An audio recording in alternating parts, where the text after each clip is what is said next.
Hello बेटा, welcome. तो 3.6 exercise में हम पढ़ रहे हैं क्वेश्चन नंबर 2। इसमें है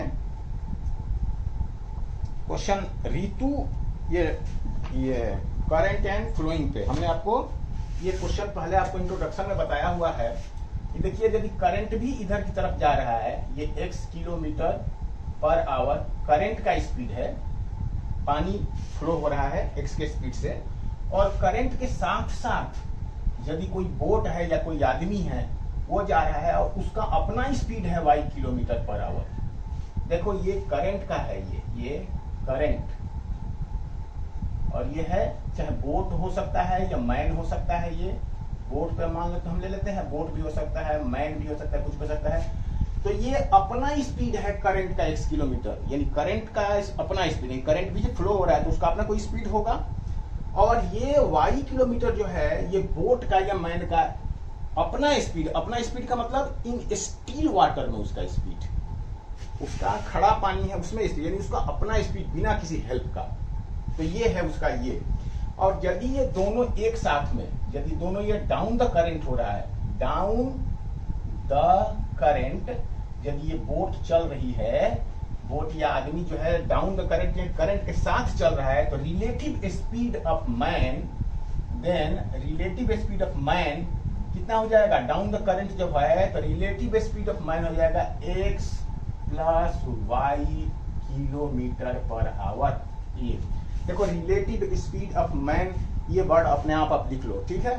x प्लस y किलोमीटर हो गया जब करंट के साथ चल रहा है, तो किसका स्पीड? आदमी का स्पीड या बोट का स्पीड, ठीक है, ये है ये।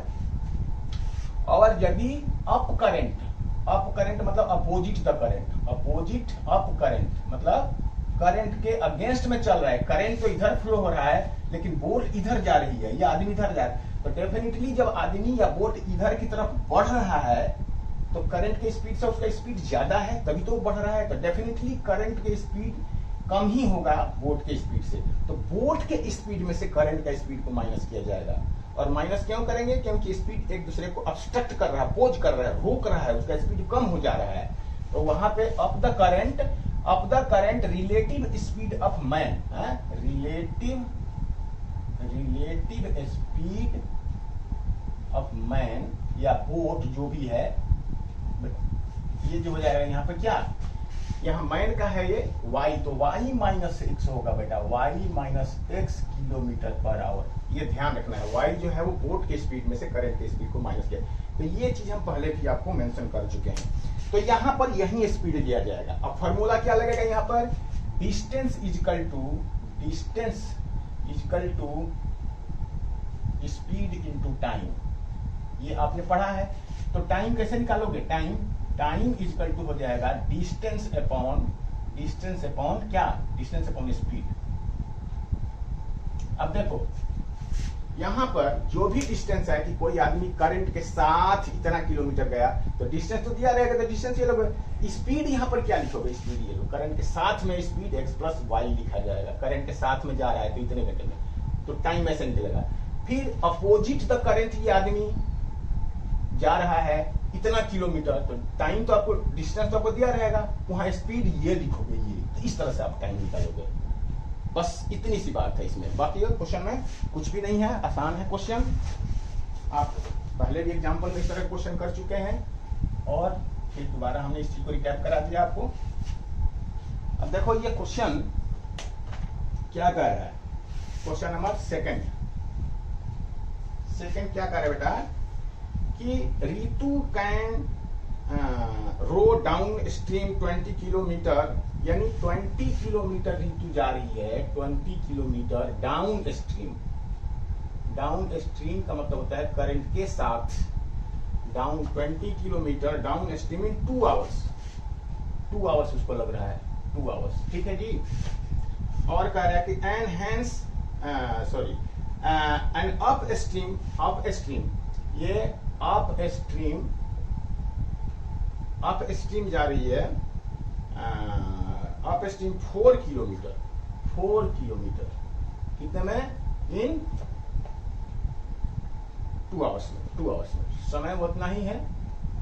तो कह रहा है कि find the speed of steel current and speed of the speed of rowing in still water. Find her speed, यानी ऋतु का स्पीड बताना है और करंट का स्पीड बताना है, दोनों का स्पीड बताना है। तो ठीक है जी, तो चलिए, ऋतु एक लड़की है जो करंट में फ्लो कर रही है और एक बार करंट का अपोजिट फ्लो कर रही है, तो हम ऋतु का भी स्पीड लेट करेंगे और करंट का भी स्पीड लेट करेंगे, ठीक है, दोनों का। और विथ करंट विथ करंट यानी डाउन द करंट और अपोजिट द करंट, दोनों का हम रिलेटिव स्पीड निकालेंगे। ये आपको क्वेश्चन में करना ही करना है। तो लिखिए आप, let speed of current equal to x kilometre per hour and speed of Ritu का स्पीड, यानी स्टील वाटर लिख दो बेटा। स्टील वाटर का मतलब ये है कि ऋतु का अपना speed without any support of the current, तो वो है speed of Ritu is equal to y kilometre per hour. ये हमने लेट कर दिया, ठीक है जी। तो speed of Ritu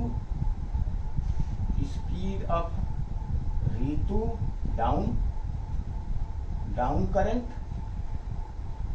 equal to x plus y kilometre per hour and speed of ऋतु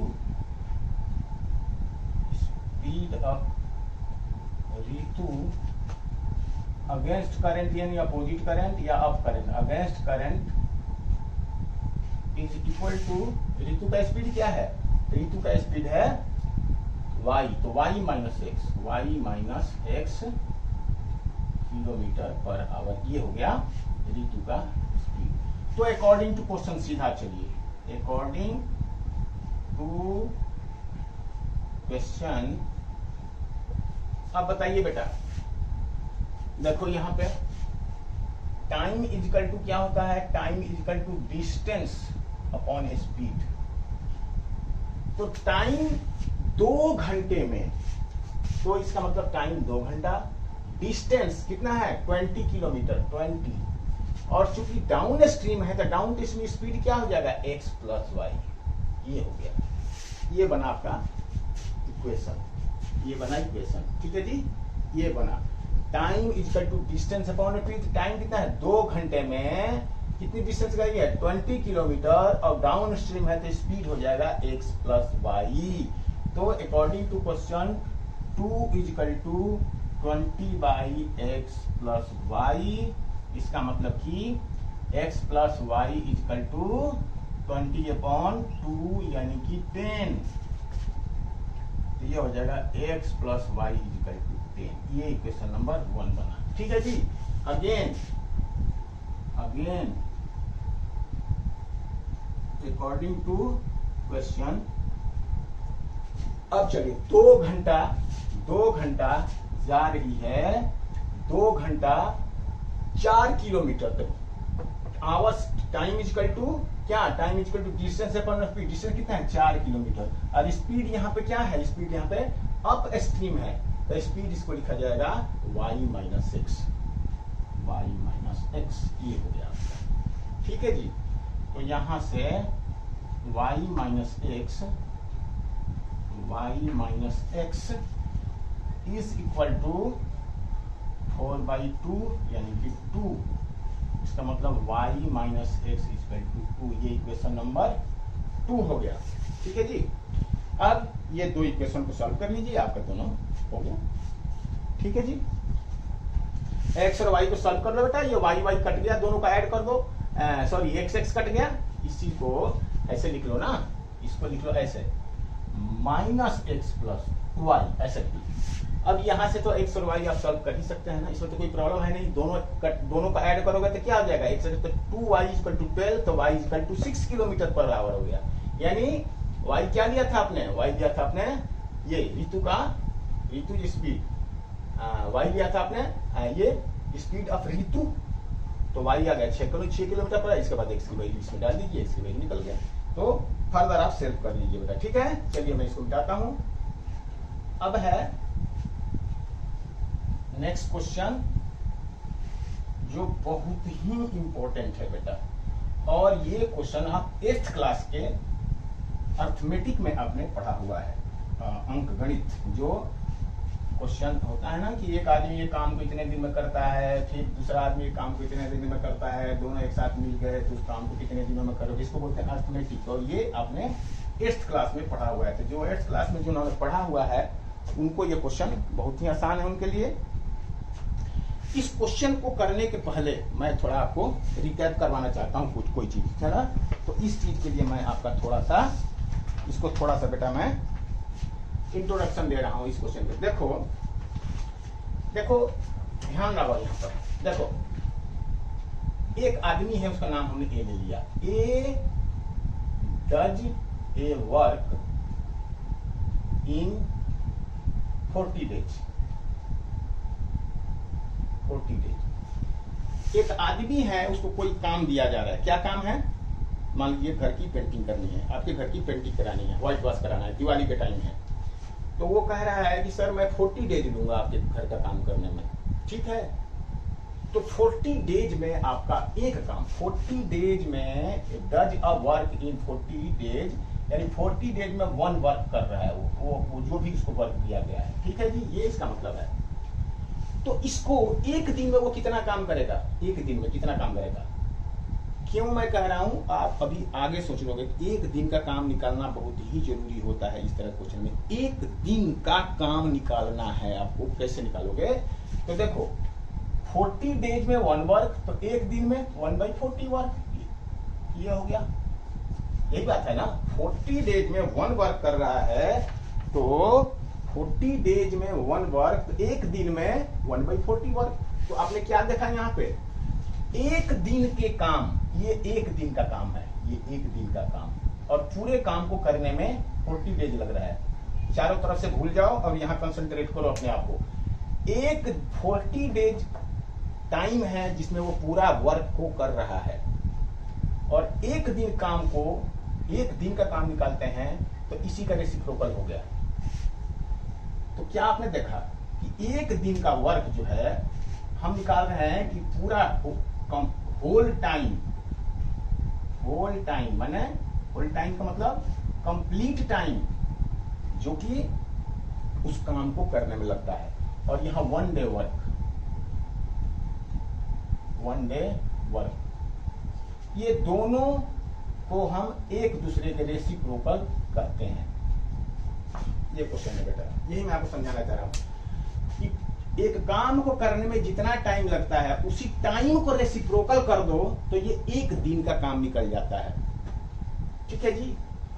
और यदि एक दिन का काम आपको निकालना है तो उस काम को करने में कितना टाइम लग रहा है, पूरा होल टाइम को रेसिप्रोकल कर दो तो एक दिन का वर्क निकल जाता है। यही मैं आपको समझाना चाह रहा हूं। ये चीज आप अपने दिमाग में बैठा लो, बस ये क्वेश्चन आपको आसान हो जाएगा। ठीक है जी। मान लीजिए कि ए एक काम को एक दिन में करता है, ए डेज में करता है, तो एक दिन में कितना करेगा? 1/a। ए एक आदमी है, किसी काम को करने में उसको ए डेज मतलब मान लो कि यहाँ पर 5 डेज लग रहा है, 5 डेज, तो एक दिन में कितना काम करेगा? वो कंप्लीट टाइम को रिवर्स कर दो, 1/5, तो इसका मतलब एक दिन में 1/5 वर्क करेगा। ये टाइम है और ये वर्क है बेटा। टाइम का रेसिप्रोकल कर दिया तो वर्क निकल गया। कौन सा टाइम? उस काम को करने में कुल कितना टाइम लगेगा काम को कंप्लीट करने में, उस टाइम को रेसिप्रोकल करोगे तो एक दिन का वर्क निकलेगा। और एक दिन के वर्क को रेसिप्रोकल करोगे तो टाइम निकल जाएगा। एक दिन के वर्क को रेसिप्रोकल करोगे तो टाइम निकल जाएगा। कौन सा टाइम? उस काम को करने में कुल टाइम कितना लगेगा। तो एक दिन का वर्क और उस काम को करने में कुल लगेगा टाइम, ये दोनों चीज को एक दूसरे को रेसिप्रोकल करके निकाला जा सकता है। यही आपको इसमें समझना है अभी तक। बस ये चीज आप समझ लो, आगे आपके लिए हर तरह के इस क्वेश्चन में ये काफी मदद करेगा, ये आसान हो जाएगा। ठीक है जी। अब आगे हम बढ़ते हैं, देखिए क्वेश्चन क्या कह रहा है ये। ठीक है, अब देखो ये क्वेश्चन क्या कह रहा है, इक्वेशन बनाइए। क्वेश्चन ये कह रहा है कि 2 मैन, अच्छा ठीक है, एक चीज और समझ लो कि मान लीजिए ए एक आदमी है, एक आदमी, वन मैन एक दिन में मान लो कि कुछ एक वर्क करता है, कुछ मान लो 5 किलोमीटर रोड बनाता है, तो यही 2 आदमी हो जाएगा और दिन उतना ही है, तो 10 किलोमीटर होगा नहीं है, यानी ये 2 into 10, 2 into 5, ये यानी यदि एक आदमी है एक दिन में 5 काम, एक जितना काम करता है 2 आदमी होगा तो उसका काम डबल हो जाएगा। ये आप तो समझ में आ रहा है।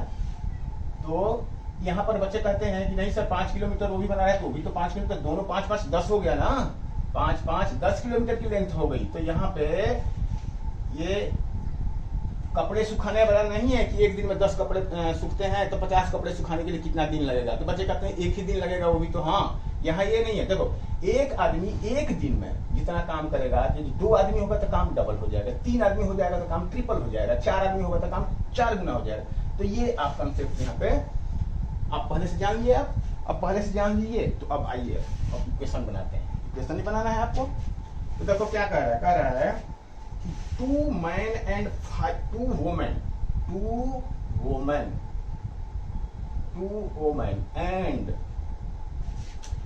and 5 men, ये दोनों एक साथ में मिल करके 2 women and 5 men finish embroidery work in 4 days। ये 4 डेज में किसी काम करते हैं, कंप्लीट करते हैं किसी काम को, ठीक है। 4 डेज में करते हैं, 4 days. While 3 women and 6 men, 3 women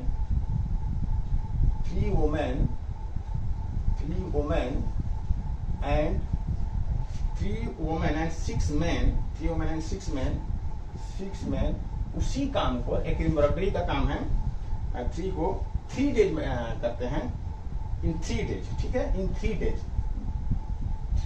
days में उसी काम को पूरा करते हैं। Find the time taken by 1 woman alone and finish the work and also by that of। तो देखो, तो बताओ एक आदमी उस काम को कितने दिन में करेगा और एक वोमेन उस काम को कितने दिन में करेगी, ये क्वेश्चन को आपको निकालना है। क्वेश्चन समझिए, देखिए 2 मैन और 5 वोमेन दोनों एक साथ में एक काम है एम्ब्रॉयडरी का, वो 4 दिन लेते हैं पूरा करने में, ठीक है। और 3 वोमेन एंड 6 मैन उस काम को पूरा करने में 3 डेज लेते हैं। अब यदि आदमी को अलग लगा दिया जाए और औरत को अलग लगा दिया जाए, तो एक आदमी अकेला उस काम को कितने दिन में करेगा और एक वोमेन उस काम को कितने दिन में करेगी, ये आपको निकालना है। तो बेटा इसमें आप पहले लेट करो, लेट 1 man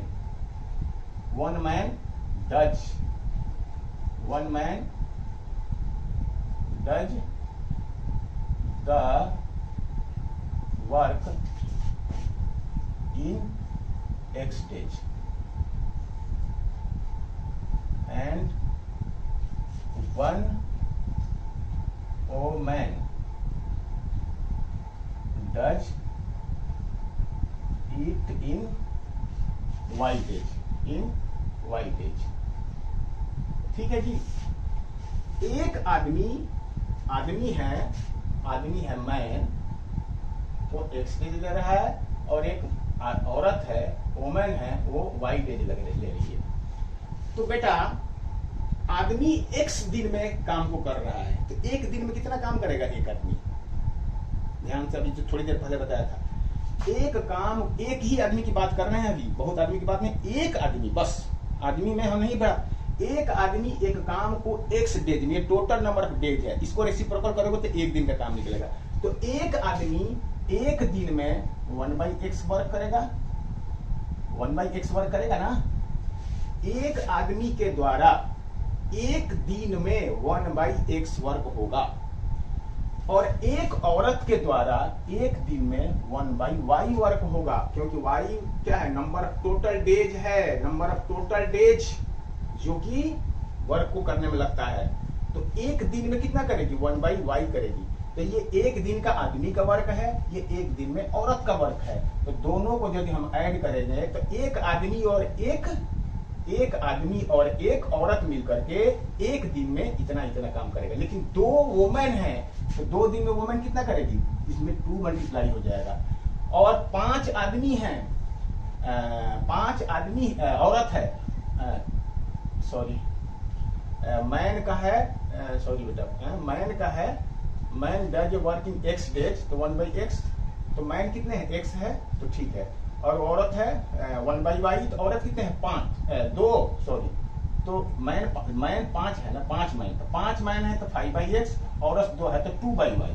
ये आपका 2 वोमैन और 5 मैन का एक दिन का काम है, ये एक दिन का काम है ये, ठीक है जी। देखो ये 1/x एक दिन का काम है, लेकिन एक आदमी का, तो 2 आदमी 5 आदमी है ना, इसको 5 से मल्टीप्लाई कर दिया, 5 आदमी मिलकर 5 गुना काम करेंगे ना। उसी तरह से 1/y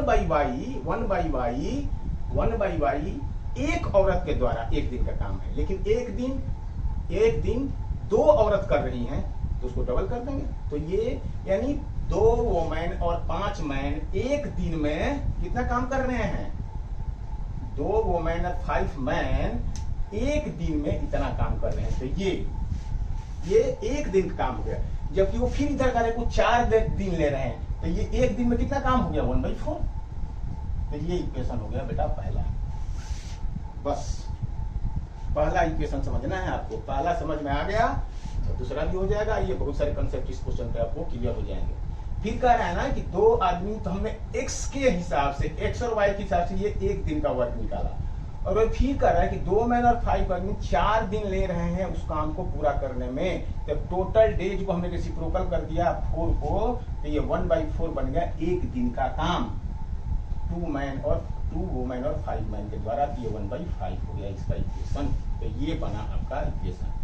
तो दूसरा इक्वेशन भी सिमिलरली उसी तरह से सिमिलरली कोई लिखने की जरूरत नहीं है, अकॉर्डिंग टू क्वेश्चन हो गया, ये ऐसे आप लिख दो अकॉर्डिंग टू क्वेश्चन। और अगेन यहाँ पे क्या कितना है, 3 वोमेन, तो 3/y, 3 वोमेन एंड 6 मैन, तो 6/x इक्वल टू कितने दिन में करते हैं, 3 दिन में, तो 1/3।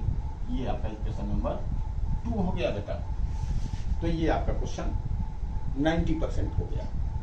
यही मेन था बेटा, यदि इक्वेशन आपने बना दिया ना, इक्वेशन बनाने के बाद क्वेश्चन को सॉल्व करना आसान है। वो तो जैसे आपने सीखा है लीनियर इक्वेशन सॉल्व करना, उसी मेथड से होगा, लेकिन प्रॉब्लम यहीं तक थी। जब ये आपने कर दिया तो ये सिंपल इक्वेशन हो जाएगी। एप्लीकेशन ऑफ लीनियर इक्वेशन में यहीं तक इंपॉर्टेंट होता है चीज, इसके बाद सिंपल हो जाता है, ठीक है जी। तो यदि आपको देखो, इस क्वेश्चन को मैंने पूरे शिद्दत के साथ में एक्सप्लेन किया है, आप इसको आराम से वीडियो को देखिए, एक बार रिकैप करके, 2 बार रिकैप करके आपको समझ में आ जाएगा, अच्छी तरह समझ में आएगा, ठीक है जी। अब ये क्वेश्चन 2 मिल गया आपको, इस इक्वेशन को आपको सॉल्व करना है। तो ऊपर मैं इसको मिटा देता हूं बेटा। तो इसमें आप देखो इक्वेशन क्या है, एक्स और वाई डिनोमिनेटर में है, यहाँ पे एक्स और वाई क्या है, डिनोमिनेटर में है, तो ये स्टैंडर्ड फॉर्म में नहीं है, तो आपको लिखना है इसमें, यहाँ पे लिखना है let 1/x equal to p and 1/y equal to q, then above pair, ऐसे लिख दो, above pair of equations can be written as, क्या इसको क्या लिखो, 5p plus 2q equal to 1/4, इसको 6p plus 3q equal to 1/3। ये बन गया आपके इक्वेशन p और q में। और सब्स्टिट्यूशन क्या किया है आपने, 1/x को आपने लिखा है p और 1/y को q लिखा है, ये हम रख लेते हैं, बाकी इसको हम मिटा देते हैं, ठीक है जी। हाँ यहाँ तो लिखा ही है, तो चलो इसकी भी कोई जरूरत नहीं है। तो बेटा अब इसको सॉल्व करना है, कैसे सॉल्व करोगे। अब ये p क्या करें हम बताओ, ये यहाँ पर आप चाहो तो इस इक्वेशन को 3 कॉमन लेके, और इस 3 से हम इधर लेके कर सकते हैं, लेकिन इससे भी कोई फायदा नहीं होगा। तो आप चाहो तो इसको क्रॉस मल्टीप्लीकेशन भी कर लो तो भी ठीक है, चलो क्रॉस कर लो। यहाँ पे 4 इधर आकर मल्टीप्लाई हो जाएगा तो 20, 5 चौका 20 P plus 8Q equal to 1, और ये हो जाएगा 18 18P plus 9Q equal to 1। ये हो गया ये। तो ये दो इक्वेशन बन गए आपके। इस इक्वेशन को हम सॉल्व करेंगे बेटा, ठीक है जी। अब सॉल्व करेंगे तो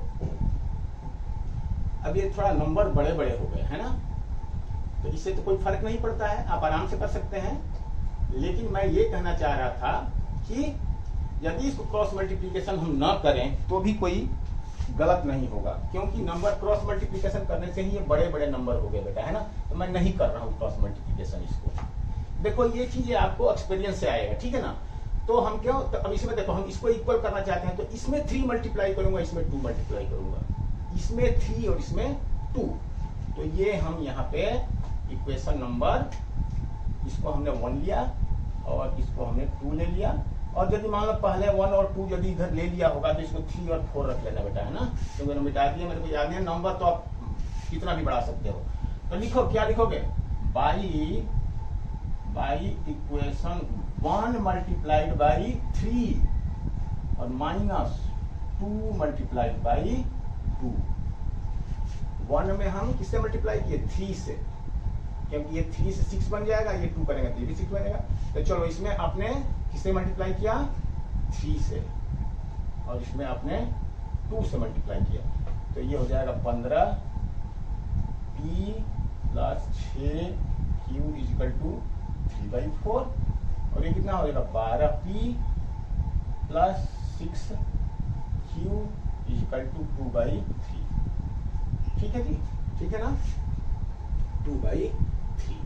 तो अब हम दोनों को ऐड कर रहे हैं, तो देखो ये और ये, तो ये तो कट गया, तो ये 3P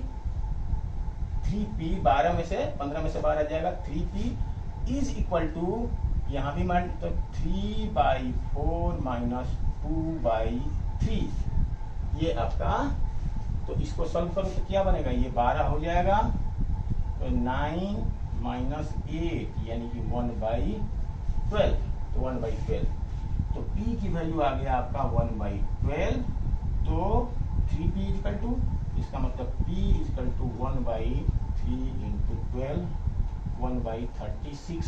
ये P की वैल्यू आ गया बेटा 1/36। तो P इक्वल टू आपका आ गया, P इक्वल टू 1/36। ठीक है जी। तो Q की वैल्यू किससे निकालेंगे, निकाल दे किसी से भी। Q की वैल्यू, ये तो हमने जस्ट आपको समझाने के लिए किया था, यहाँ पर 3 और 4 करने की जरूरत नहीं है। अब यहाँ से Q निकालिए, तो 2Q इक्वल टू, यहाँ लिख दीजिए from 1 2Q equal to 1/4 minus 5P 2Q equal to 1/4 minus 5P, यानी 1/4 माइनस 5 इंटू P की वैल्यू 1/36। ठीक है जी, 1/4 माइनस 5P और 1/4 माइनस 5 इंटू 1/30, ये हो जाएगा 1/4 माइनस 5/36, और ये हो जाएगा 36 LCM, 4 9 9 चौका 36 माइनस 4 9 9 चौका 36 माइनस 5, यानी 31/36। तो Q की वैल्यू कितना आया, 2Q equal to 1/4 minus 5P, तो 1/4 माइनस 5 इंटू 1/P की वैल्यू 36, तो 1/4, ये गलत हो गया नहीं यहाँ पे, ये गलत हो गया, हाँ जी ये गलत हो गया। तो ठीक है, ये हो गया। तो यहाँ 36 माइनस 4 9 36, 9 होगा यहाँ पे, 9 माइनस 5/36। ठीक है जी, ये ठीक है। तो ये 4 होगा बेटा, 4 है ना, 4/36। तो ये आ गया 4 9 36, 9 1/9, तो 1/9 हो गया। तो Q इजिकल टू कितना हो जाएगा, Q इजिकल टू 1/9 इंटू 2 यानी कि 1/18, यानी Q की वैल्यू आ गया यहाँ पे 1/18। तो इस तरह से P और Q की वैल्यू आपकी निकल गया। तो अब क्या करेंगे, अब x और y की वैल्यू निकाल लीजिए यहाँ से, ये इसको मैं निकाल देता हूँ ऊपर से। तो 1/x था, तो 1/x equal to P and 1/y equal to Q, यही हमने लिया था। तो यहां से हम क्या करेंगे, P और Q की वैल्यू निकाल देंगे। तो इस तरह से x इक्वल टू क्या होगा, 1/x इक्वल टू 36, यानी कि 1/x equal to 1/x equal to P यानी 1/36, तो x इक्वल टू 36। और इस तरह से 1/y की value 1/y equal to Q यानी कि 1/18, तो इस तरह से y इक्वल टू 18। तो इस तरह से ये आपका x क्या लिए थे आपने, x लिया था मैन को और y लिया था वुमेन को।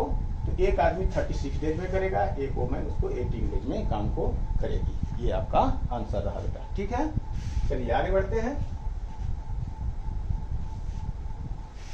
अब है नेक्स्ट क्वेश्चन। अब देखो इसमें भी नेक्स्ट क्वेश्चन में भी सेकंड का ये थर्ड क्वेश्चन है, इसमें भी ये यही यहाँ पर फॉर्मूला लगाएगा, क्या, डिस्टेंस इक्वल टू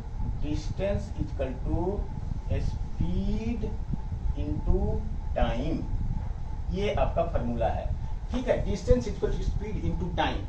तो जो भी देखो, चाहे स्पीड निकालना हो, तीन चीजें होती हैं, डिस्टेंस, स्पीड और टाइम। डिस्टेंस तो चाहे स्पीड निकालना हो और डिस्टेंस चाहे टाइम निकालना हो, डिस्टेंस हमेशा ऊपर रहेगा। स्पीड निकालोगे तो या चाहे टाइम निकालोगे तो डिस्टेंस ही ऊपर रहेगा। डिस्टेंस जब ऊपर हो गया और स्पीड निकालना ही है तो टाइम नीचे हो गया, और टाइम डिस्टेंस तो इसमें भी ऊपर ही रहेगा, और डिस्टेंस निकालना है तो स्पीड नीचे आ जाएगा, ठीक है जी। चाहे स्पीड निकालना हो चाहे टाइम निकालना हो, डिस्टेंस ही ऊपर रहेगा, ये हर दोनों में। तो स्पीड निकालना ही है तो बचा क्या, टाइम, तो टाइम से नीचे चला जाएगा। यहाँ टाइम निकालना है तो बचा क्या, स्पीड, तो स्पीड से नीचे डिवाइड हो जाएगा। तो ये फॉर्मूला आपको माइंड में आपको इसको क्लियर करना है, ये रट्टा नहीं लगा है कि हाँ ये हर बार लिखो कि मैं भूल जाता हूँ, ऐसा कुछ नहीं है। हमेशा डिस्टेंस ऊपर रहेगा, अब स्पीड निकालना है तो टाइम रहेगा नीचे, और टाइम निकालना है तो डिस्टेंस रहेगा नीचे। बस यही आपको फॉर्मूला आपको दिमाग में रखना है। अब देखो ये क्वेश्चन क्या है, क्वेश्चन ये है कि रूही एक लड़की है चाहे लड़का है, कुछ भी हो सकता है, इससे हमारा कोई मतलब नहीं है। कह रहा है कि Ruhi travel 300 kilometre to her home, partly by train and partly by bus. एक लड़की है, वो कहीं ऑफिस से या कहीं से भी अपने घर आने के लिए 300 किलोमीटर को उसको ट्रैवल करना पड़ता है, जिसमें बस और ट्रेन दोनों लेती है वो। तो अब पहला कह रहा है कि she takes 4 hours if she travel 60 kilometre by train, 60 kilometre by, ये कितना डिस्टेंस है, 300 किलोमीटर का डिस्टेंस है टोटल, यहाँ से लेकर के यहाँ ये डिस्टेंस ट्रैवल करना है उसको। वो 60 किलोमीटर, ये 60 किलोमीटर बस से आती है, ठीक है जी। If she travel 60 kilometre by train, bus नहीं है ये ट्रेन है, train 60 kilometre by train and remaining by the bus. Remaining मतलब 200, कितना बच गया, 300 में से 60 निकल 240 किलोमीटर ये आ रही है, वो कैसे, बाई बस से। तो इस तरह से इसको 4 घंटे का समय लगता है, 4 आवर्स, यही उसका कहना है। जब 300 किलोमीटर का डिस्टेंस है टोटल, यहां से लेकर के यहां तक, वो 60 किलोमीटर पहले ट्रेन से आती है, और ट्रेन से उतरने के बाद फिर वो बस ले लेती है। बस से कितना ट्रैवल करना पड़ेगा उसको, 240 किलोमीटर। तो इस तरह से उसको 4 घंटे का समय लगता है। और दूसरा केस है, ये केस 1 है, ये, और केस 2 क्या कह रहा है, डिस्टेंस यही है, डिस्टेंस यही है। अब वो कह रहा है कि if she travel 100 kilometre by train, अब वो ट्रेन से 100 किलोमीटर आ रही है, ठीक है जी, ये 60 है तो 60 मान लो कि यहाँ है, अब वो 100 किलोमीटर आ रही है, 100 किलोमीटर बाई ट्रेन। अब वो ट्रेन से, उसके पास ये भी ऑप्शन है कि 100 किलोमीटर आ रहे हैं ट्रेन से, तो बाकी का कितना बच गया, 200 किलोमीटर बाई बस से आ रही है। तब उसको कितना समय लग रहा है, तब उसको 10 मीटर लॉन्गर, 10 मीटर और ज्यादा, 10 मिनट्स ज्यादा लग रहा है। तो 10 मिनट्स का मतलब क्या है, 10 को मिनट है ना, ये मिनट को जब ये 60 से डिवाइड करने में ये आवर्स बन जाएगा, मिनट को 60 से डिवाइड करोगे तो आवर्स बन जाएगा, तो इसको 1/6 आवर्स कहेंगे हम। 10 मिनट इक्वल टू 1/6, इसको 4 + 10/60, ये इतना आवर्स, यानी ये कट गया तो कितना, 25/6, 25/6 घंटा उसको लग रहा है। ये बात समझ में आ गई। तो ये अब फिर से क्वेश्चन को समझिए, 300 मीटर का डिस्टेंस जब 60 किलोमीटर ट्रेन से चल रही है, 240 किलोमीटर बस से चल रही है, तो उसको 4 घंटे का समय लग रहा है। और फिर वही डिस्टेंस 300 का यदि 100 किलोमीटर ट्रेन से आई और 200 किलोमीटर बस से आई, तो डेफिनेटली उसको ज्यादा समय लग रहा है। इसका मतलब ट्रेन का स्पीड बेटा कम है, यही इसका मतलब है यहाँ पे, है ना, तभी ज्यादा समय लग रहा है। तो चलो ये तो खैर, मतलब यहाँ से हम ये समझ सकते हैं कि ट्रेन से ज्यादा डिस्टेंस ज्यादा कवर कर रही है तो ज्यादा समय लग रहा है, यानी कि ट्रेन का स्पीड कम है। यहाँ ये हम अंदाजा लगा सकते हैं, ट्रेन का स्पीड कम है, बस का स्पीड ज्यादा है। उसी के अनुसार हमारा आंसर आना चाहिए, हालांकि हमारा ये कंसर्न यहाँ पर नहीं है, ठीक है। तो अब देखिए कह रहा है कि बताओ कि स्पीड कितना है ट्रेन का और बस का, तो ठीक है बेटा, तो यहाँ पर let speed of train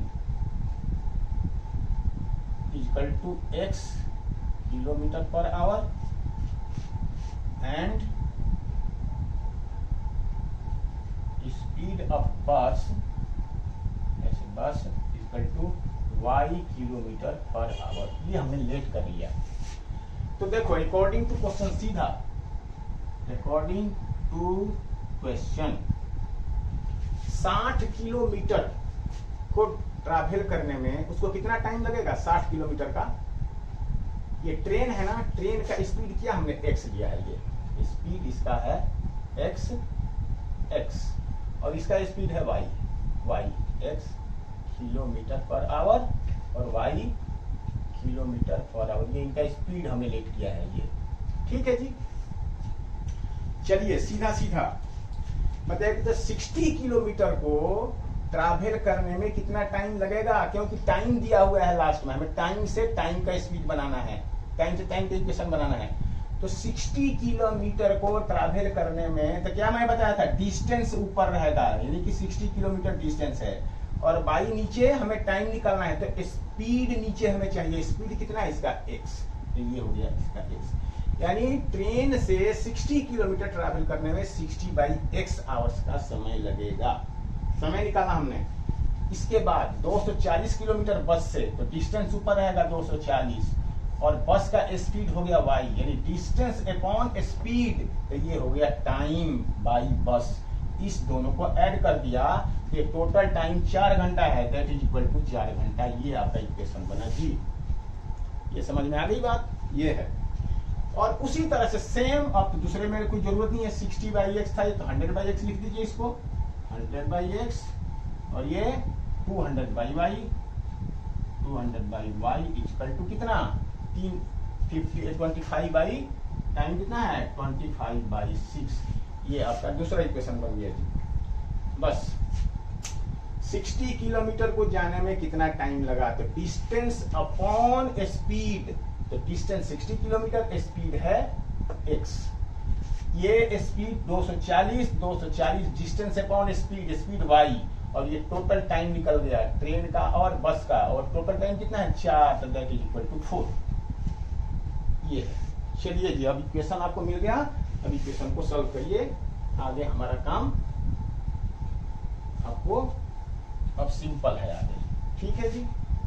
train का स्पीड है x और यहां लिख लो ट्रेन है, ट्रेन का x किलोमीटर और बस का y किलोमीटर पर आवर। चलिए अब इसको सॉल्व करिए। अब देख रहे हैं कि x और y सेम डिनोमिनेटर में है, तो यहाँ सब्स्टिट्यूट करना पड़ेगा आपको। Let 1/x equal to p and 1/y equal to q, then given set of equation, given set मत लिखो क्योंकि गिवन नहीं है, then above set of equations can be written as क्या, इसको लिखोगे 60p plus 240q equal to 4, और इसको आप चाहो तो 4 कॉमन ले लो इसमें से, तो 4 बाहर निकालिए तो 15p प्लस 4 छक्का 24 q इक्वल टू 4, तो इस 4 से ये 4 कट गया, तो इक्वेशन बना 15p plus 60q equal to 1, ये इक्वेशन 1 बना। ठीक है जी, ये इक्वेशन 1 बना। तो और दूसरा and 100p plus 200q, 100p plus 200q equal to 25/6, तो ये इक्वेशन नंबर 2 बनेगा। लेकिन इसको भी थोड़ा सा सिंपल कर लीजिए। तो देखो इसमें इसमें हम क्या लिखोगे आप, इसको चलो ये तो हाँ इसकी जरूरत नहीं है अभी। तो इसमें हम 100 पर 25 कॉमन ले लें, 25 तो कितना हो जाएगा 4p plus 8q equal to 25/6, तो 25 से 25 कट गया, तो 4p। तो देखो इसको आप चूंकि आप चाहो तो इसमें, क्योंकि हमारा कुछ काम बन नहीं रहा है यहाँ पे, हम यदि इसको ऐसे लिख दें 4p plus 8q equal to 1/6 ऐसे लिख दें, तो हमारा कुछ काम यहाँ पर बन नहीं रहा है। यहाँ पर किसी चीज से मल्टीप्लाई करेंगे तो ये एग्जैक्टली आ जाएगा, ऐसा कुछ है नहीं। तो 6 से हम 6 को 24 हम कर ही दे रहे हैं, तो ये 6 से यहाँ मल्टीप्लाई कर दो तो कितना आ जाएगा 24p और 8×48 48q है, 8×48 इक्वल टू क्या 1 इक्वल टू 1, ये इक्वेशन हमारा 2 बन गया। अब देखते हैं कि इस इक्वेशन को हम कैसे सॉल्व करेंगे। इसको हमने कर दिया 8×48, अब हो गया। अब हम किसको कटाएं, अब ये बताओ 15 और 24 को, 15 और 24 में हम किसको कटाएं, 24 × 48 24 की 72 24 चौका 96 24 का 20 तो इसमें 24 और 15 का एलसीएम 120 होगा बेटा, है ना। 24 और 15 का एलसीएम कितना होगा 120 आना चाहिए। देखो 3 8 24 और 3 5 15 8 5 40 दिया 120, ठीक है ना, यही होगा 120 होगा। तो दोनों को हम 120 बनाएंगे बेटा, है ना, दोनों को हम 120 बना के और कटा देंगे इसको, ठीक है। तो 1 में कितना से मल्टीप्लाई होगा 1 × 15 8 से 8, ठीक है, और माइनस 2 × 5, ये हम कर रहे हैं, ये हम चीज यहाँ पे कर रहे हैं। तो हम पहले में 8 से मल्टीप्लाई करेंगे, 15 8 20 से 120p plus 8×48 q equal to 8, ठीक है जी। और इसमें 5 से 24 5 20 से, और 48 में 5 से मल्टीप्लाई करेंगे तो क्या होगा 48 में 5 से 5 8 40 और 5 20 24 q इक्वल टू 5, ये तो ये और ये कट गया, ठीक है। तो 041 q इक्वल टू 8 5 13, ये हो गया। 2 हो जाएगा यहाँ पे ना, 2। Q की वैल्यू आया हमें, Q की वैल्यू कितना आया, Q is equal to, sorry ये माइनस किया है ना हमने, तो 3 है बेटा, Q की वैल्यू 3 आया, तो Q इज इक्वल टू आया 3/240, तो 1/80, 3/24, Q की वैल्यू आ गया 1/80। तो इस तरह से हमें Q की वैल्यू निकल गया। तो P की वैल्यू आप किससे निकालोगे, P की वैल्यू यहाँ से निकाल लो, ये थोड़ा छोटा है ये, या P यहाँ से, चलो ये ले लो, कोई बात नहीं, दोनों तरीके हैं। देखिए फ्रॉम 1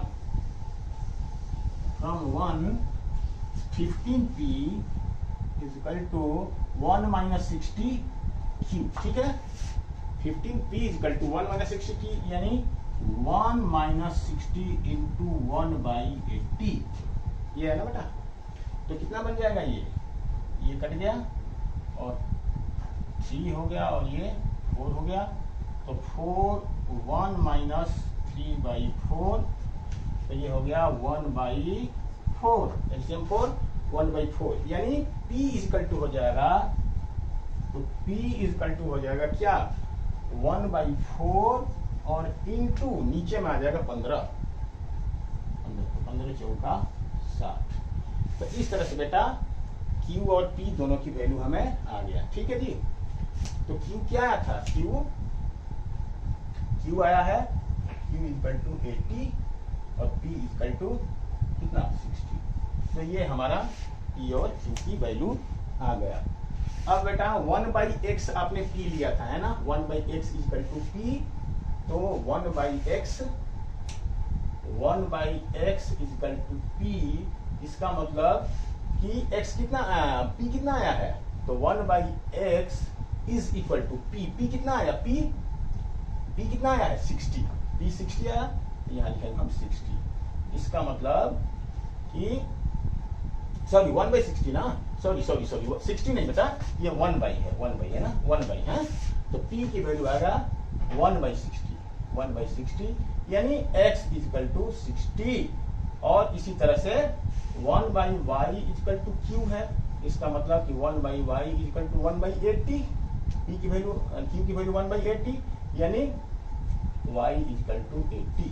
तो इस तरह से बेटा ये हमारा दोनों निकल गया। तो यदि हम आंसर लिखना चाहें तो क्या लिखेंगे आंसर, x क्या लिया था आपने, x लिया था ट्रेन, x ट्रेन लिया था, यानी ट्रेन का स्पीड 60 किलोमीटर है। देखो यहाँ पे कि स्पीड ऑफ ट्रेन